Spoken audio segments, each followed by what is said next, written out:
আল্লাহ যখন এই পৃথিবী সৃষ্টি করলেন, পৃথিবীর মধ্যে ভাইব্রেশন হচ্ছিল, কাপাকাপি। আল্লাহ পৃথিবীর কাপাকাপি বন্ধ করার জন্য পেরেকের মতো পাহাড়গুলোকে পৃথিবীতে ঠুকে দিলেন, কাপাকাপি বন্ধ হয়ে গেল। এই দৃশ্য দেখে ফেরেশতারা বলে, ইয়া রব, পাহাড়ের এত শক্তি, আপনার সৃষ্টির মধ্যে পাহাড়ের চেয়ে শক্তিশালী কিছু আছে? আল্লাহ বললেন আছে। সেটা কি?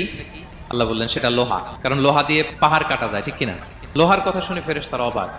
ফেরেশতারা প্রশ্ন, তাহলে আপনার সৃষ্টির মধ্যে লোহার চেয়ে শক্তিশালী কিছু আছে? আল্লাহ বললেন আছে। কি সেটা? আন্নার, আগুন। কারণ আগুন লোহাকে কি করে? গলিয়ে ফেলে। ফেরেশতারা শুধু অবাকই হচ্ছে।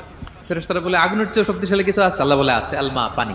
কারণ আগুনে দাউ দাউ করে জ্বলে ওঠা আগুনের মধ্যে পানি দিলে আগুন অস্তিত্ব হারায়। ফেরেশতারা শুধু অবাকই হচ্ছে। তারা বলে, তাহলে পানির চেয়ে শক্তিশালী কিছু আছে? আল্লাহ বলেন আছে, রিহ, বাতাস। কারণ বাতাস পানিকে একদিক থেকে আরেক দিকে নিয়ে যায়। জলের মধ্যে বায়ুর উচ্ছ্বাস লাগলে জলোচ্ছ্বাস তৈরি হয়, ঠিক কিনা? ফেরেশতারা আবার অবাক হয়ে বলে, তাহলে বাতাসের চেয়ে শক্তিশালী কিছু আছে? আল্লাহ বললেন আছে। সেটা কি? বলতেছে বনি আদম। ওই মানুষ শক্তিশালী যে গোপনে দান করে।